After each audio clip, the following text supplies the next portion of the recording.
Bienvenidos a un nuevo episodio de Medicina en Día. Yo soy el doctor Hugo Pellegrinolo y en el programa de hoy yo voy a hablar sobre un tema muy triste, que es el síndrome de radiación aguda.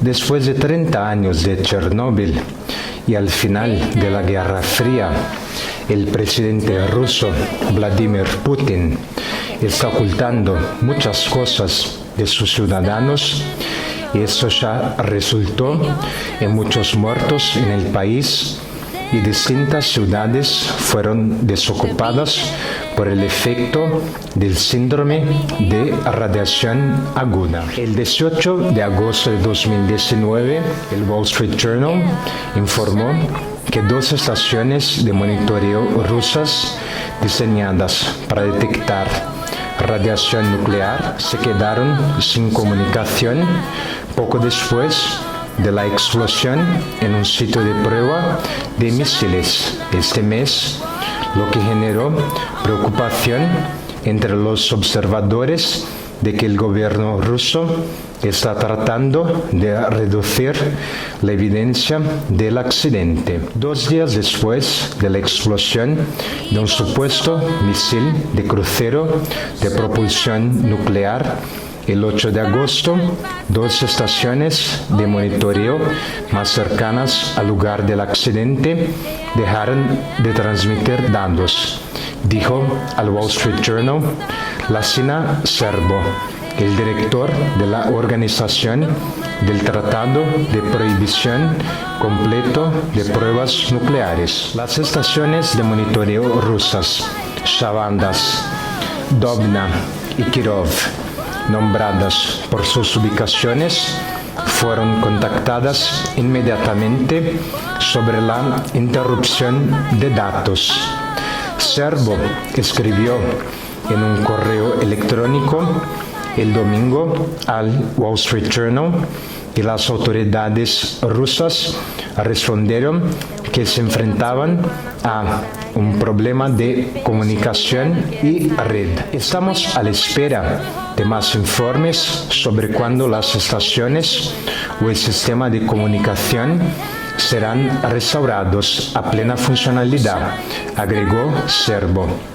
Él se negó a especular sobre la causa de la interrupción. Las pruebas de misiles en una plataforma en la bahía de Divinsky, en el Mar Blanco, en el noroeste de Rusia, han sido objeto de considerables especulaciones.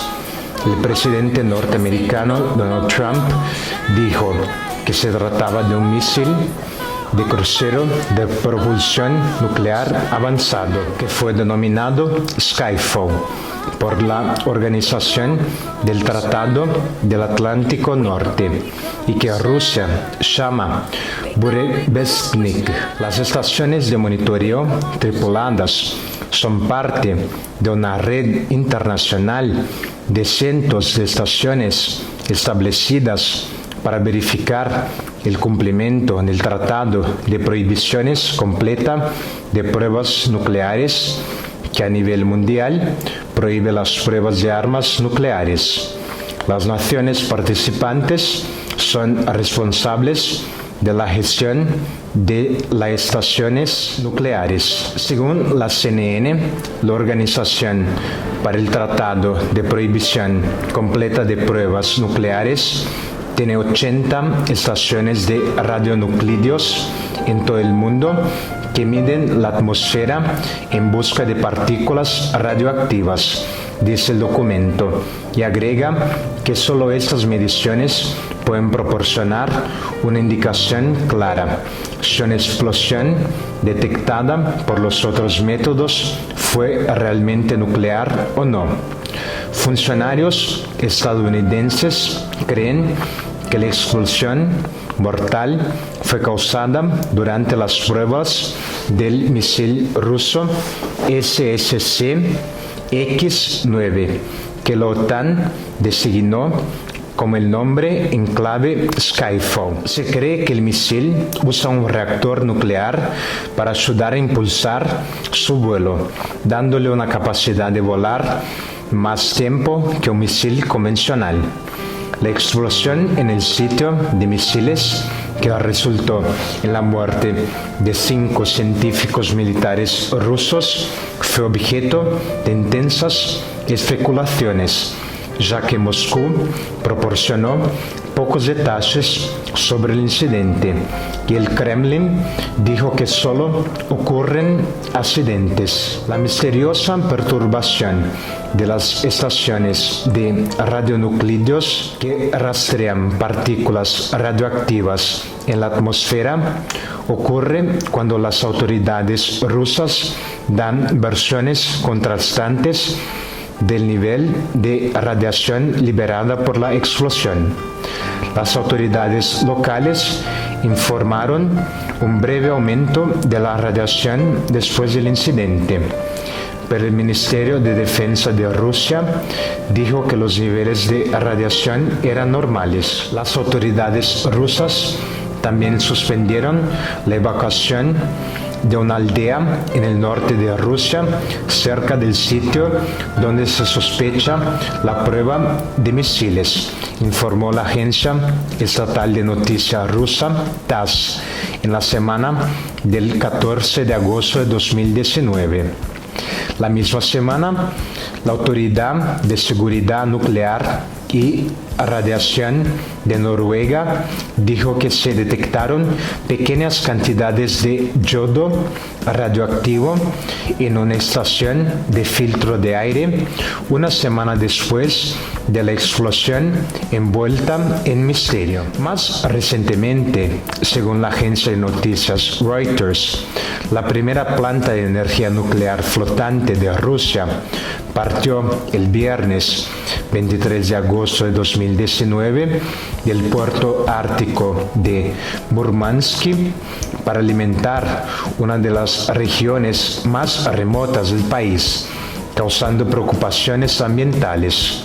Desarrollada por la compañía nuclear estatal rusa Rosatom, la planta conocida como Akademik Lomonosov emprendió un viaje de 5.000 kilómetros a través de las aguas del Ártico para llegar a la región de Chukotka a través del estrecho de Bering en Alaska.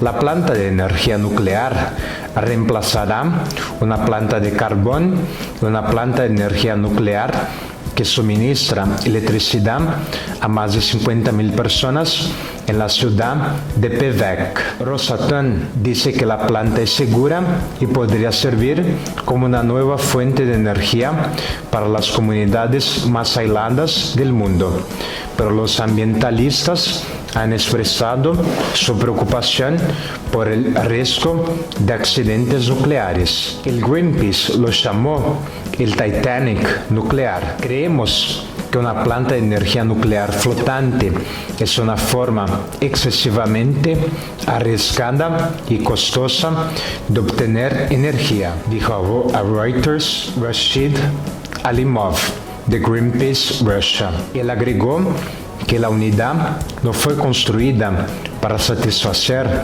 las necesidades energéticas de la región de Chukotka, sino para servir como modelo para potenciales compradores extranjeros.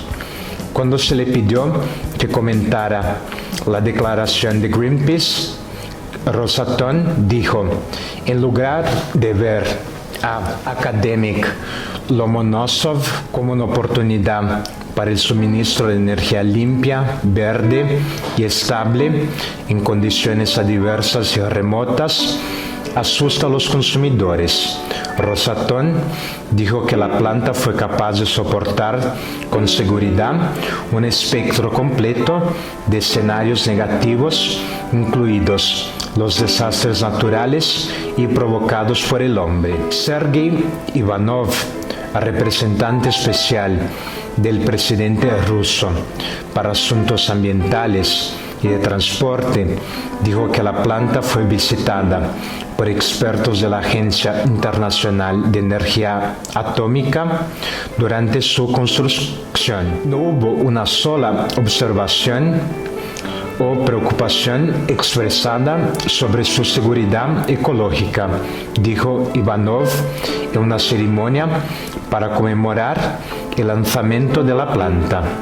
El viaje de la planta de energía nuclear se produce en un momento de gran preocupación por la energía nuclear después de la explosión mortal este mes en el norte de Rusia durante la prueba del sistema de armas que provocó el aumento de los niveles de radiación en la ciudad cercana. Obviamente, tales fuentes de energía no son seguras, dado lo que sucedió en la ciudad de Chernóbil, en Rusia, que fue un catastrófico accidente nuclear que ocurrió entre el 25 y el 26 de abril de 1986 en el reactor nuclear número 4 de la planta de energía nuclear de Chernóbil, cerca de la ciudad de Pripyat, en el norte de la Ucrania soviética, cerca de la frontera con Bielorrusia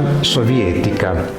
El choque ocurrió durante una prueba de seguridad de la madrugada que simula un corte de energía en la estación, durante el cual los sistemas de seguridad, de emergencia y regulación de energía se cerraron intencionalmente. Una combinación de defectos inherentes en el diseño del reactor, así como los operadores del reactor que organizaron el núcleo de una manera contraria a la lista de verificación de la prueba, dieron como resultado condiciones de reacción descontroladas. El agua sobrecalentada se convirtió instantáneamente en vapor, causando una explosión destructiva de vapor y un incendio posterior que arrojó grafito en el aire libre y produjo considerables corrientes ascendentes durante aproximadamente 9 días. El fuego finalmente fue contenido el 4 de mayo de 1986. Los vapores de productos de fisión liberados a la atmósfera por el fuego se apresuraron en partes de la Unión Soviética y Europa Occidental.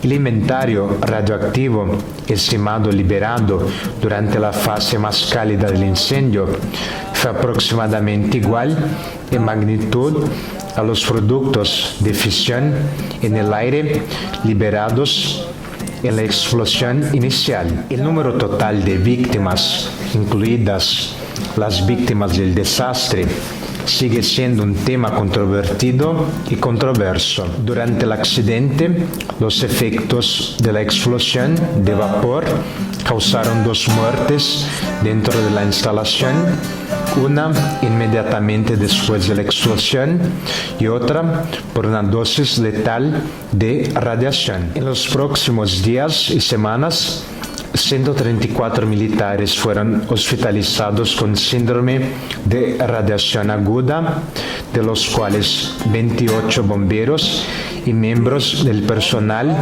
murieron en meses. Además, alrededor de 14 muertes por cáncer inducido por radiación en este grupo de 134 sobrevivientes ocurrieron en los próximos 10 años. Entre la población general se documentó un excedente de 15 muertes infantiles por cáncer de tiroides en 2011. Desafortunadamente, tomará mucho más tiempo e investigación para determinar definitivamente el alto riesgo relativo de cáncer entre los empleados sobrevivientes, aquellos inicialmente hospitalizados con síndrome de radiación aguda y la población en general. Sin embargo, el síndrome de radiación aguda es más común de lo que se imagina y no es solamente el resultado de desastres como Chernóbil. ¿Qué es el síndrome de radiación aguda? La lesión por radiación es el daño tisular causado por la exposición a la radiación ionizante. Grandes dosis de radiación ionizante pueden causar enfermedades agudas al reducir la producción de células sanguíneas y dañar el tracto digestivo. Demasiada radiación ionizante también puede dañar el corazón y los vasos sanguíneos, o sea, el sistema cardiovascular, el cerebro y la piel. Las lesiones causadas por la radiación debido a dosis grandes y muy grandes se denominan reacción tisular. La dosis requerida para causar daño tisular visible varía con el tipo de tejido. La radiación ionizante puede aumentar el riesgo de cáncer. La exposición de los espermatozoides y los óvulos a la radiación aumenta ligeramente el riesgo de defectos genéticos en la descendencia. Los médicos extraen la mayor cantidad posible de material radioactivo interno y externo, o sea, material que se ha inhalado o ingerido, y tratan los síntomas y complicaciones de la lesión por radiación. En general, el término radiación ionizante se refiere a ondas electromagnéticas de alta energía, como rayos X y rayos gamma, y partículas, como partículas alfa, beta y neutrónicas, que son capaces de capturar electrones de los átomos, o sea, ionización. La ionización altera las propiedades químicas de los átomos afectados y de cualquier molécula que contenga esos átomos. Al cambiar las moléculas en el entorno altamente organizado de la célula, la radiación ionizante puede afectar y dañar las células. El daño celular puede causar enfermedades, aumentar el riesgo de desarrollar cáncer o ambos. Medición de radiación. La cantidad de radiación se mide en varias unidades diferentes. Röntgen es una medida de la capacidad ionizante de la radiación y se usa comúnmente para expresar la intensidad de la exposición a la radiación.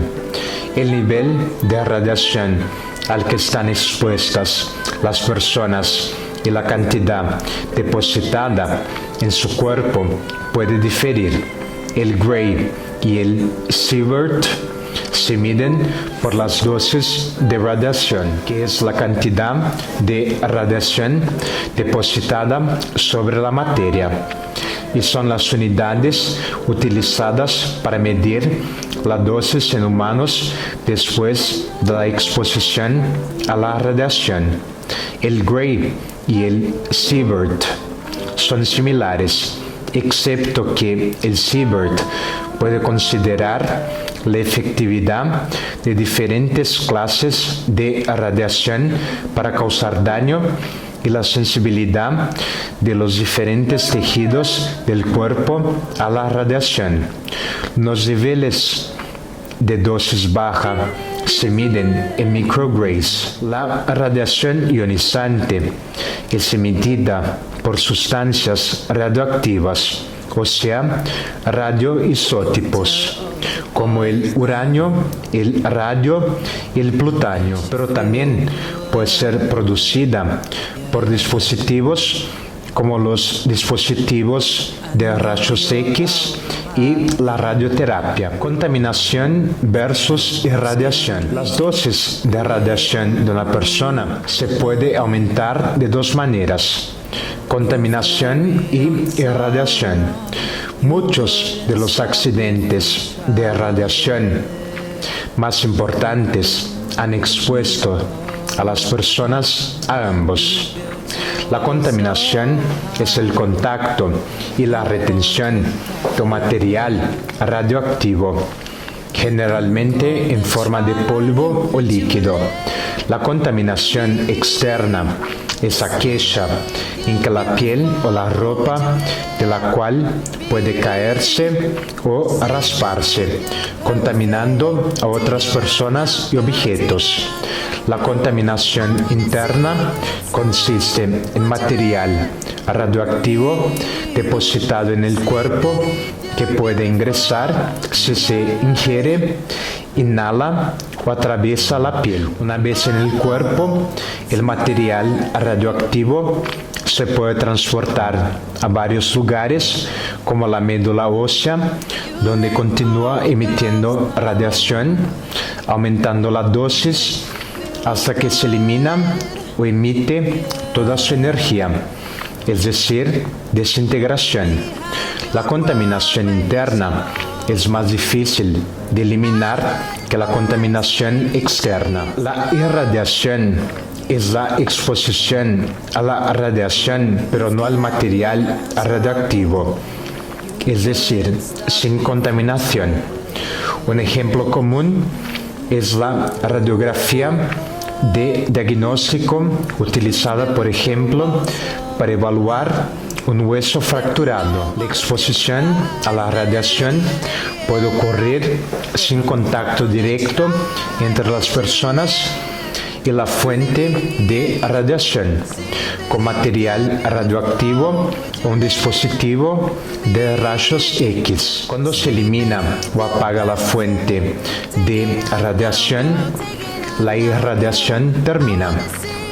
Las personas que están irradiadas pero no contaminadas no son radioactivas, es decir, no emiten radiación y su dosis de esa fuente de radiación no continúa aumentando. La radiación artificial. La exposición de la mayoría de las personas a las fuentes de radiación fabricada implica pruebas de diagnóstico por imágenes, particularmente tomografía computadorizada y exámenes cardíacos de medicina nuclear.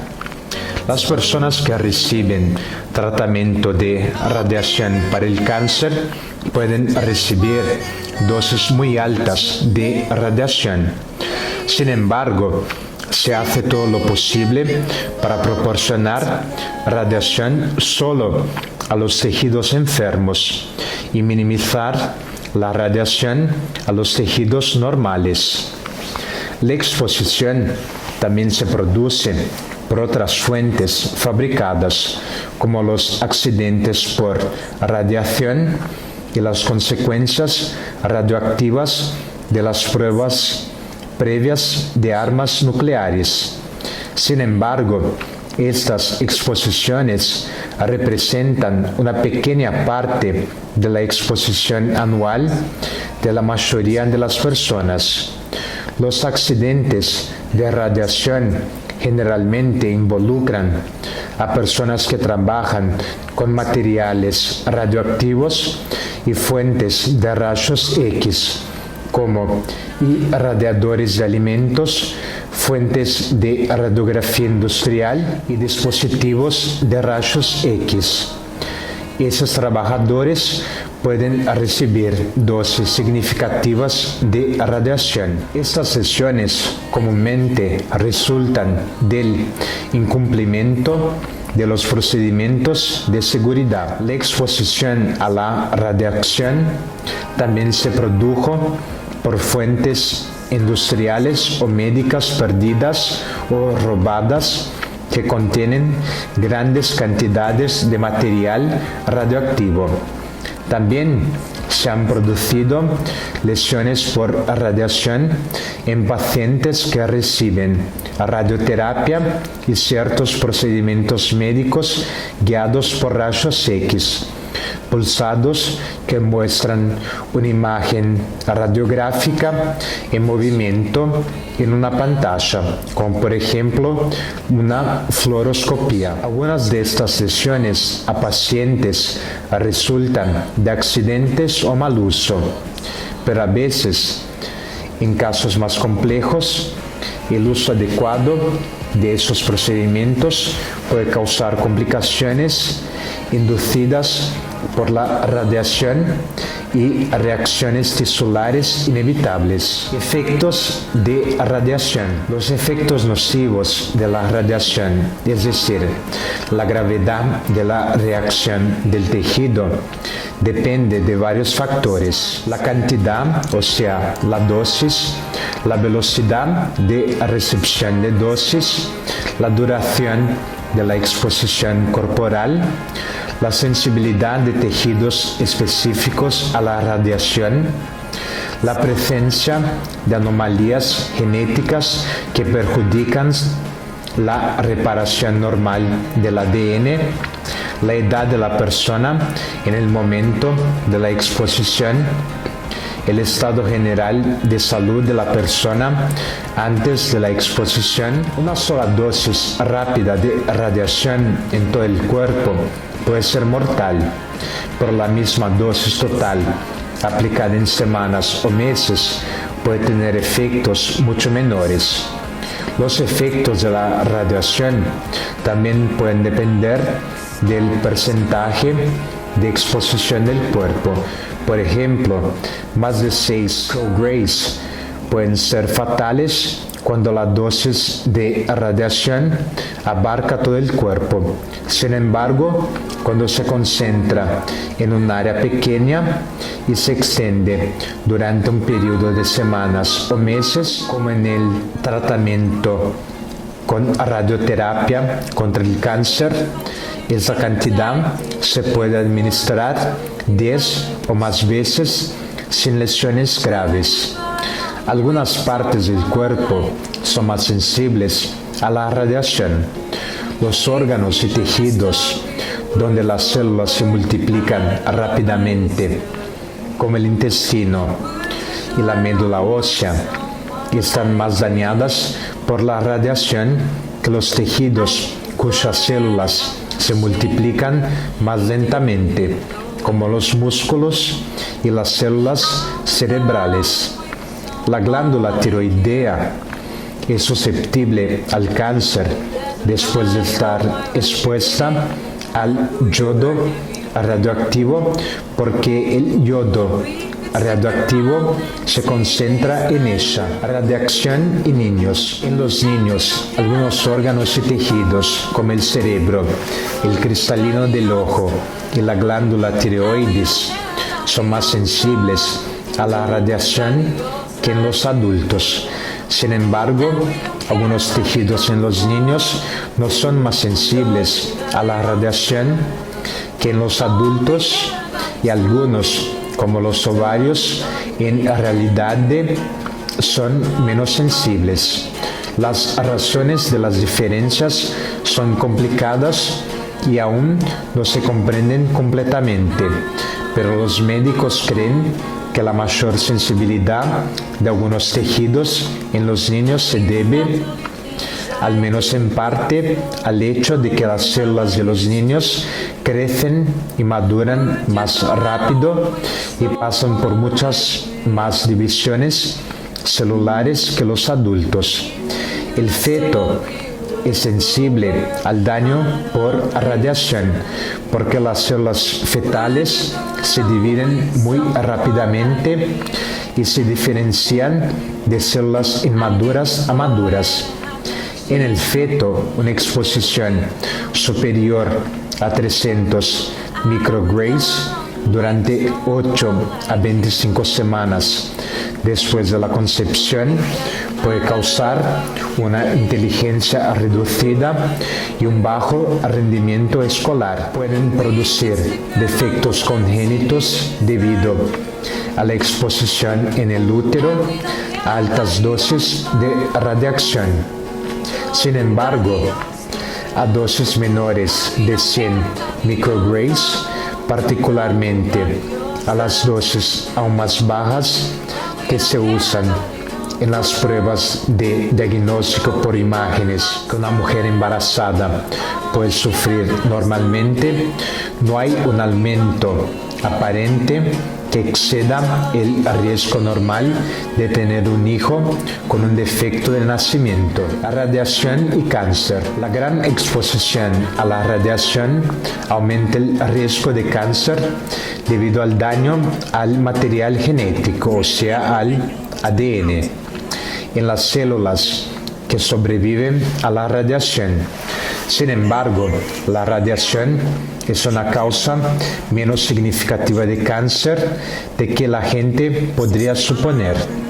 Incluso una dosis de 500 micrograys en todo el cuerpo, o sea, más de 150 veces por encima de la dosis promedio anual de radiación de fondo, aumenta el riesgo de muerte por cáncer de una persona típica de 22%, aproximadamente 24,5%, un aumento en el riesgo, cifra absoluta de solo el 2,5%.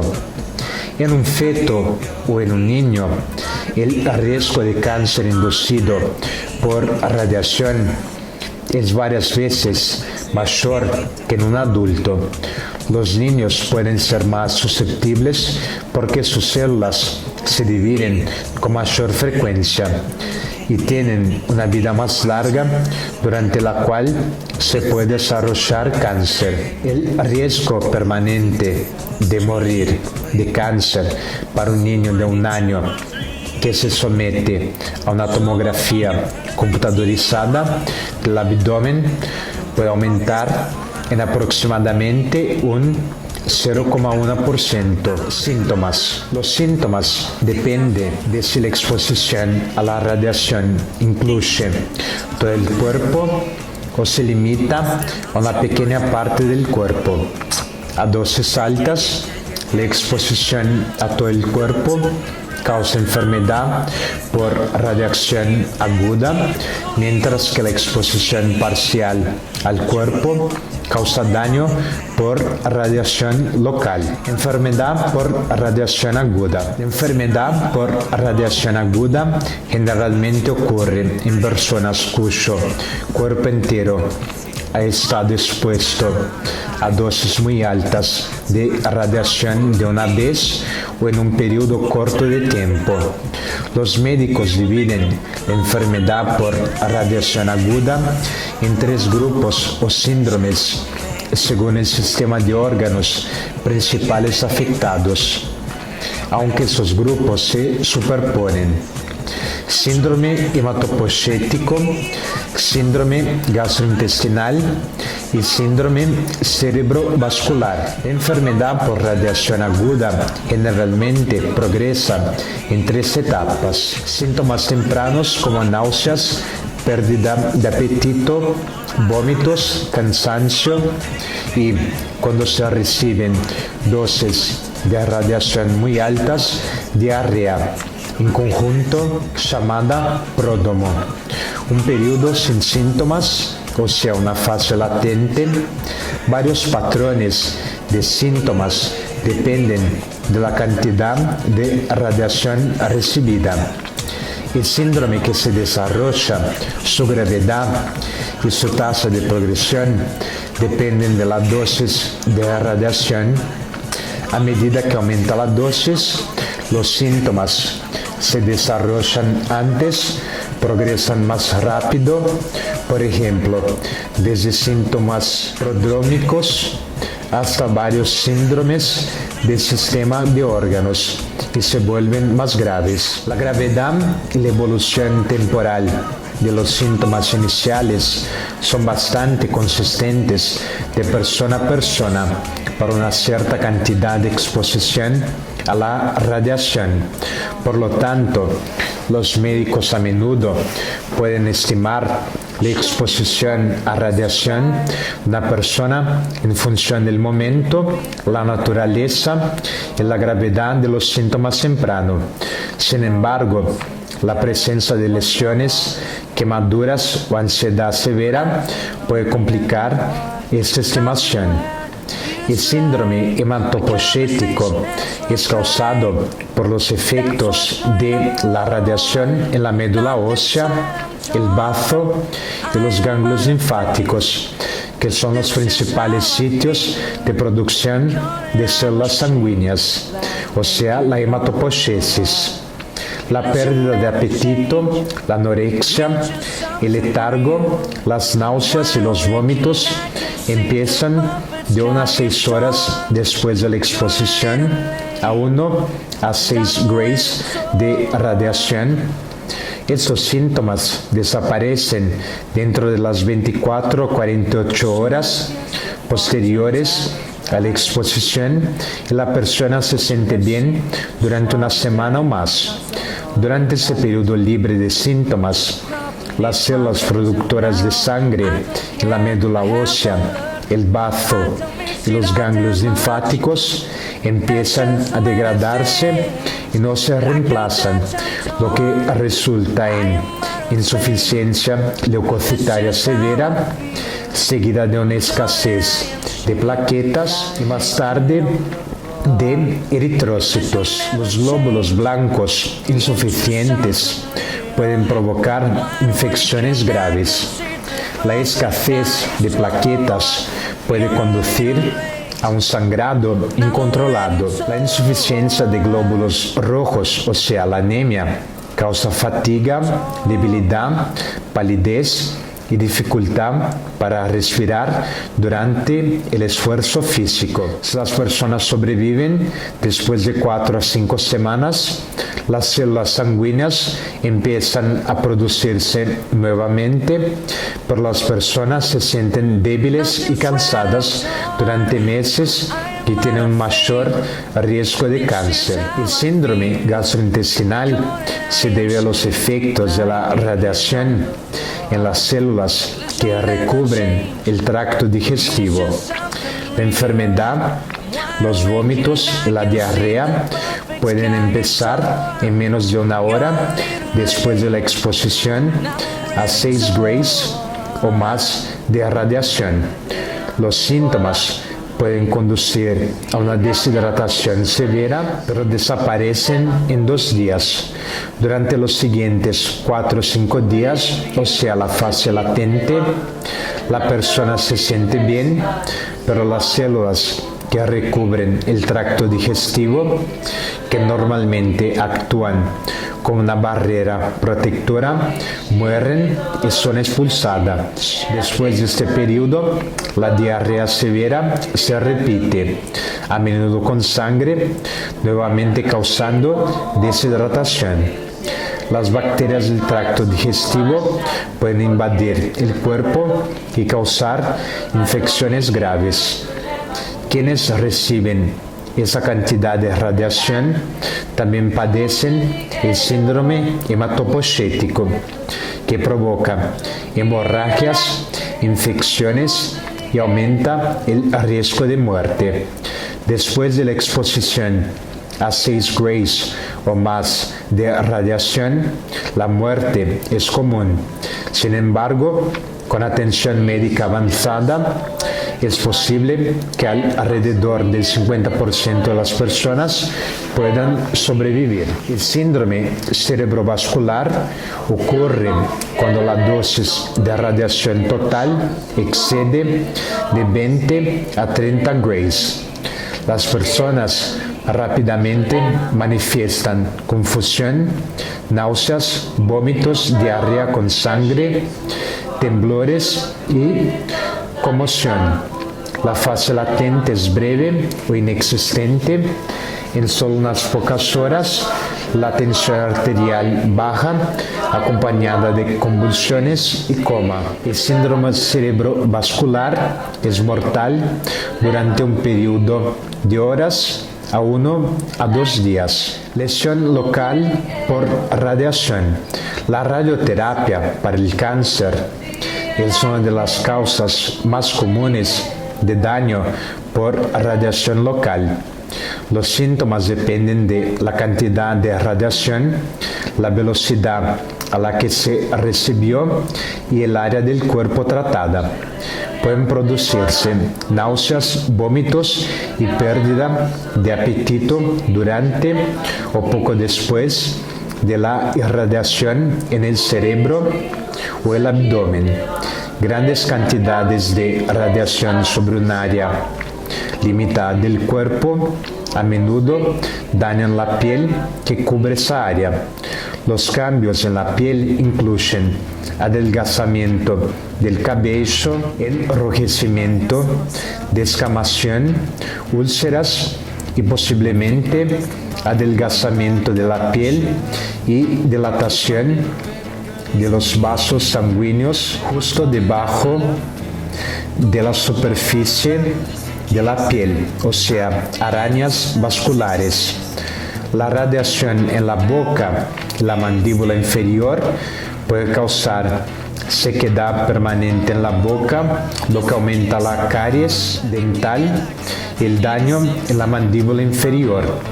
La radiación en los pulmones puede causar inflamación en este órgano, neumonitis por radiación y dosis muy altas pueden causar cicatrices graves, o sea, fibrosis en el tejido pulmonar, lo que puede causar dificultad respiratoria y muerte.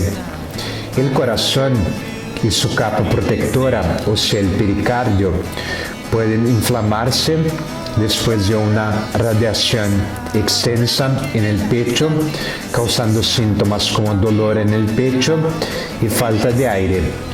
Las altas dosis de radiación acumulada en la columna pueden causar daños extremadamente graves que pueden provocar parálisis, incontinencia y pérdida de la sensibilidad. La radiación extensa al abdomen para el cáncer de ganglios linfáticos, testículos o ovarios puede provocar úlceras crónicas, cicatrices y estrechamiento o perforación del intestino, causando síntomas como dolor abdominal, vómito de sangre y heces de color oscuro. En ocasiones se desarrollan lesiones graves mucho después de que termina la radioterapia. Puede haber una disminución en la función renal dentro de los 6 meses a un año después de que una persona ha recibido una cantidad extremadamente alta de radiación, causando anemia y tensión arterial alta.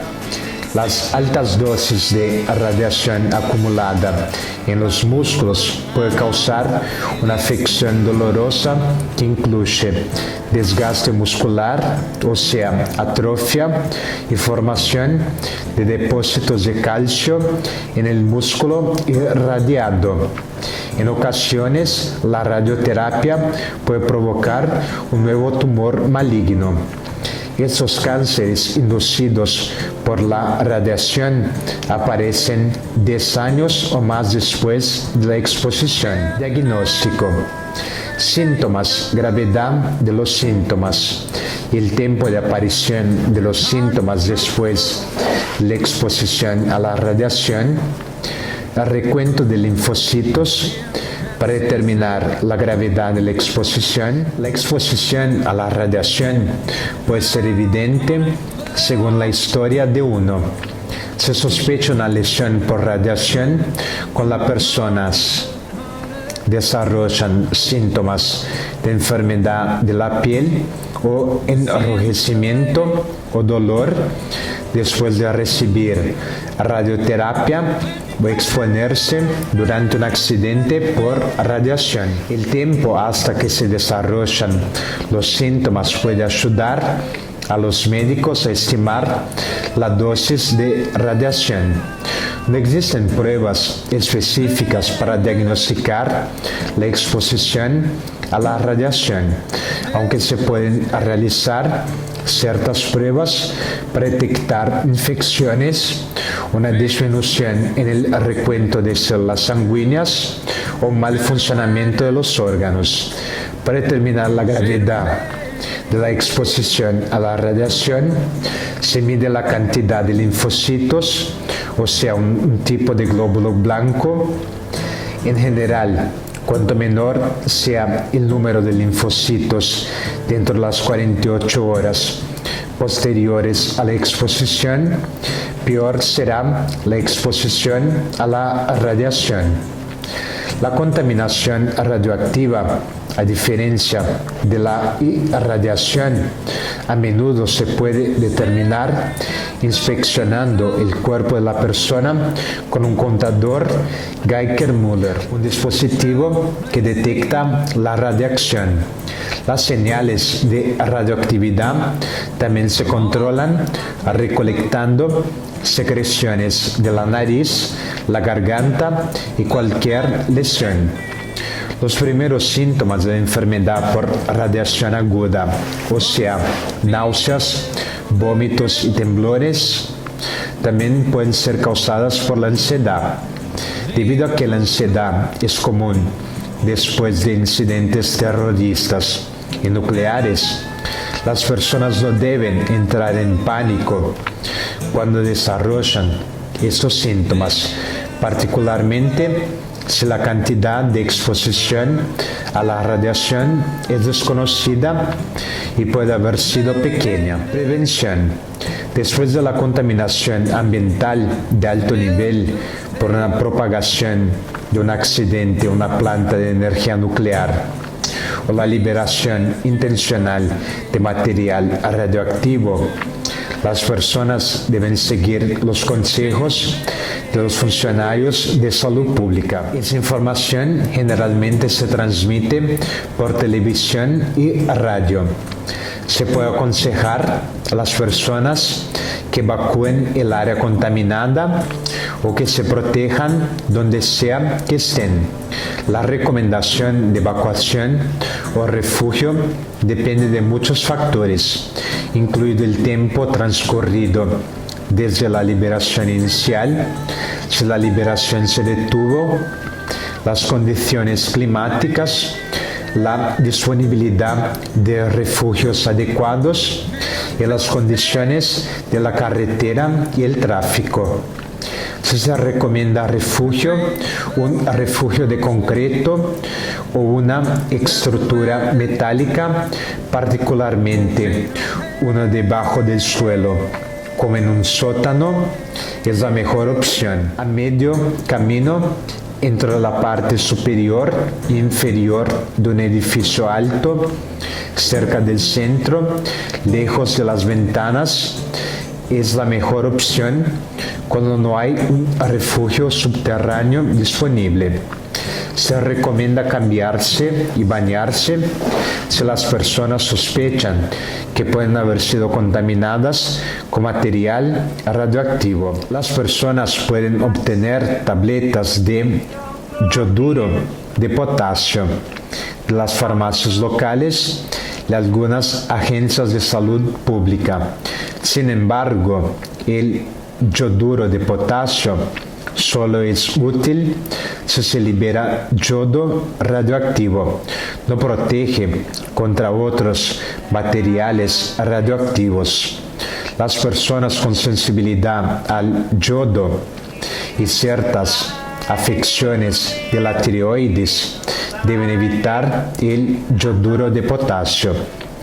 Debe consultar a un médico si sospechas sensibilidad al yodo. Durante los procedimientos de diagnóstico por imágenes que involucran radiación ionizante, especialmente durante la radioterapia contra el cáncer, que involucra altas dosis, se protegen las partes más susceptibles del cuerpo, como el cristalino del ojo, los senos femeninos, los ovarios o los testículos y la glándula tiroides, siempre que sea posible, por ejemplo, utilizando un revestimiento de plomo. Pronóstico. El resultado depende de la dosis de radiación, la velocidad de la dosis, que tan rápido se produce la exposición y las partes del cuerpo afectado.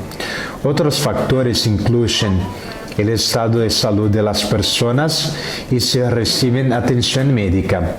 En general, sin atención médica, la mitad de todas las personas que reciben más de 3 grays de radiación en todo el cuerpo mueren a la vez. Casi todas las personas que reciben más de 8 grays mueren.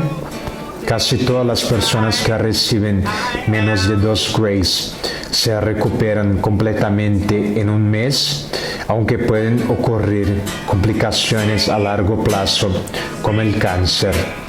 Con atención médica, aproximadamente la mitad de las personas sobrevivieron a 6 grays de radiación en todo el cuerpo. Algunas personas han sobrevivido a dosis hasta 10 grays. Debido a que es poco probable que los médicos sepan cuánta radiación ha recibido una persona, predicen el pronóstico a través de los síntomas que la persona tiene. El síndrome cerebrovascular es mortal durante un periodo de horas a unos pocos días. El síndrome gastrointestinal suele ser mortal entre 3 y 10 días, aunque algunas personas sobreviven durante algunas semanas.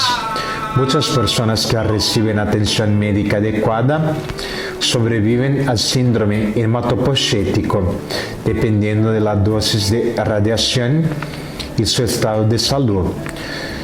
Los que no sobreviven generalmente mueren de 4 a 8 semanas después de la exposición. Tratamiento. En primer lugar, es importante el tratamiento de heridas graves y potencialmente mortales. Descontaminación de heridas, piel y cabello.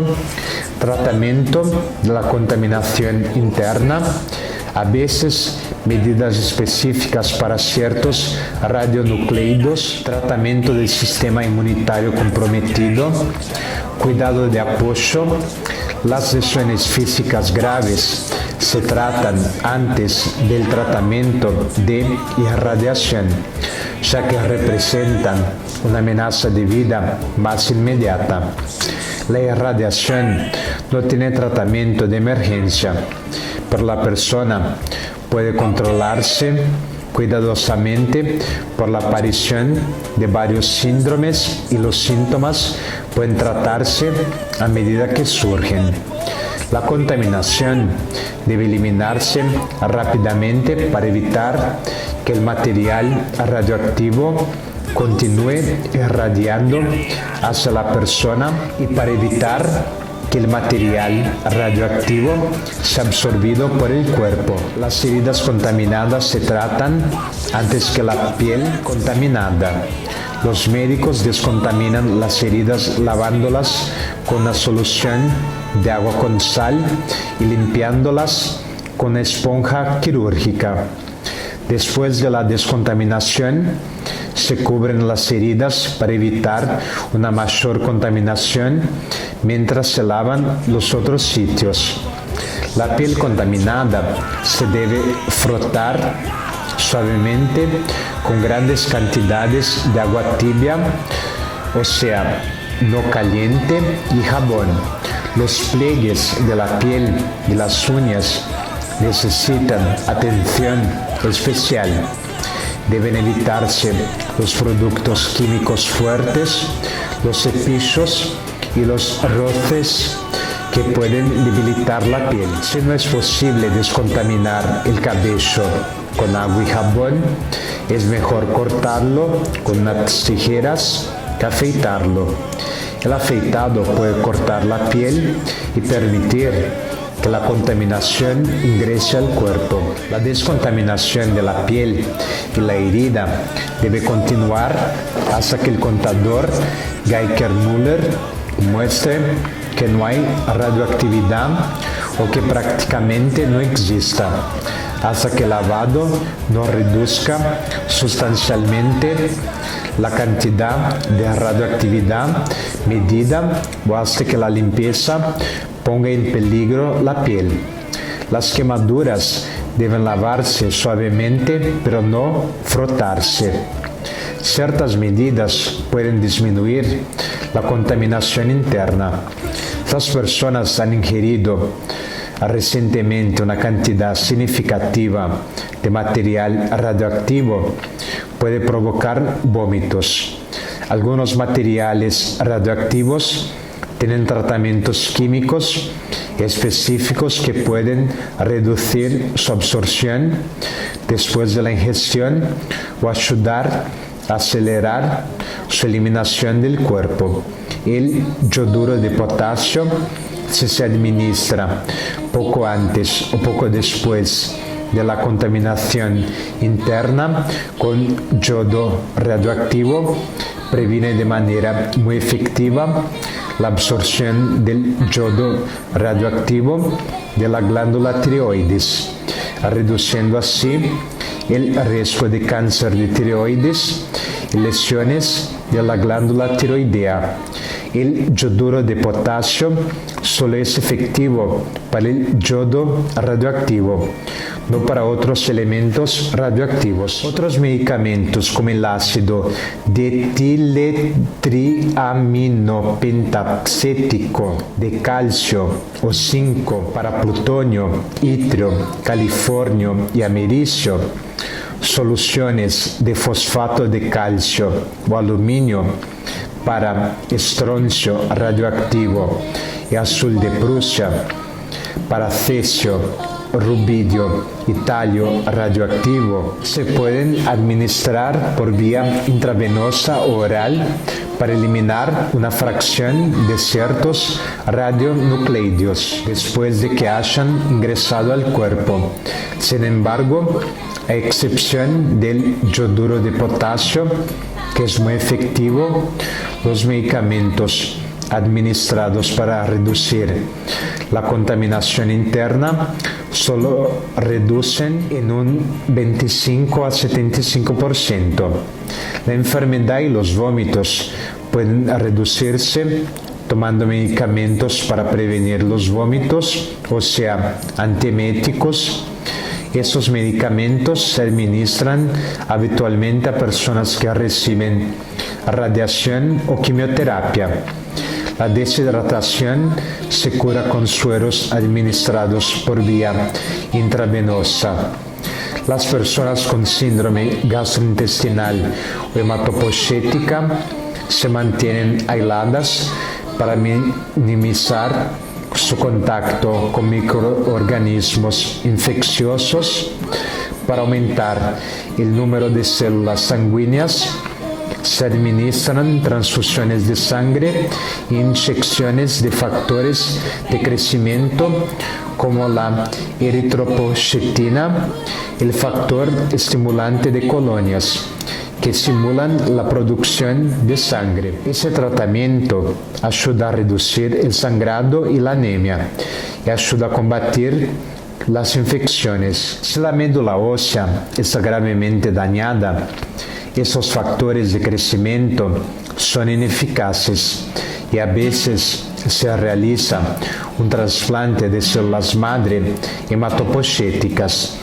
Aunque la experiencia con el trasplante de células madres para el síndrome gastrointestinal o hematopoyético es limitada y la tasa de éxito es bastante reducida. Las personas con síndrome gastrointestinal necesitan antieméticos, líquidos intravenosos y sedantes. Algunas personas pueden tomar líquidos. Los antibióticos se administran por vía oral para eliminar las bacterias de los intestinos que pueden invadir el cuerpo. Cuando sea necesario, se pueden administrar antibióticos junto con antimicóticos y antivirales por vía intravenosa. El tratamiento para el síndrome cerebrovascular tiene como objetivo proporcionar bienestar aliviando el dolor, la ansiedad y las dificultades respiratorias. Se administran medicamentos para controlar las convulsiones, el dolor causado por lesiones y úlceras relacionadas con la radiación. Se trata con analgésicos. Si esas heridas no sanan satisfactoriamente con el tiempo, pueden ser arregladas quirúrgicamente con injertos de piel y otros procedimientos. Las personas que sobreviven pueden necesitar monitoreo regular de cataratas y trastornos de la tiroides, pero no se requiere otro monitoreo regular. Gracias por mirar el programa de hoy. Yo soy el doctor Hugo Pellegrino Lobo. Para más informaciones, pido que me contacten a través de mi dirección de correo electrónico hugo.loh@gmail.com. Hasta el próximo programa.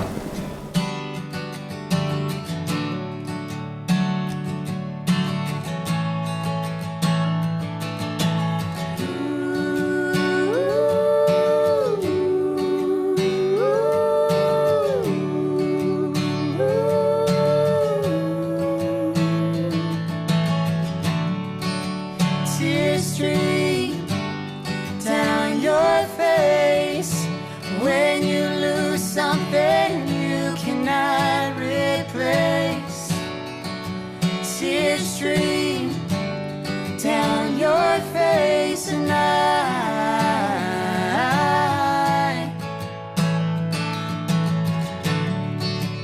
tears stream down your face.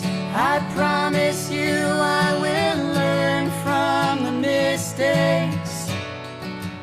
Tears stream down your face, and